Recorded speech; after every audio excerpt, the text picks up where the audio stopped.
I'm furious. The same Western countries that once promised never again are now backing those who butchered Jews on October 7th. In just 1 week, 3 so-called allies, France, Australia, and Canada, have chosen to betray Israel and side with our enemies. Let me explain. The situation in Gaza. Let's cut through the noise. Gaza is not starving. There is no famine. The IDF confirmed it. Yes, the situation is tough, but it's being weaponized by Hamas and swallowed whole by a gullible world. Here's the truth.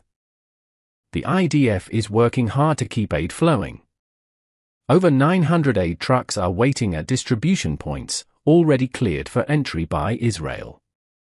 Many of the trucks are waiting on the Gaza side for the UN to distribute them, but they don't do their jobs, and food is rotting because of their refusal to give it to the people. The IDF has implemented a registration system for aid groups to prevent aid from going directly to Hamas. Some groups were removed after being caught collaborating with terrorists. And yes, conditions are tough, but Hamas is using them to gain leverage. They're spotlighting hunger now as a strategy in ceasefire and hostage talks. Just like they did earlier with the water crisis and hospital claims, which also turned out to be exaggerated or outright lies. Hamas is losing ground. And that's exactly why Hamas is ramping up the humanitarian disaster campaign, to win in the media what they're losing on the battlefield. France to recognize Palestine. Emmanuel Macron has decided to reward terrorism. After the October 7th massacre, after Jewish families were slaughtered in their homes, Macron thinks now is the time to recognize a Palestinian state. This is a slap in the face to every Jew. It's a green light to Hamas and a warning to Israel: if you fight back, we will punish you. Macron's recognition of a so-called Palestinian state is not diplomacy, it's betrayal.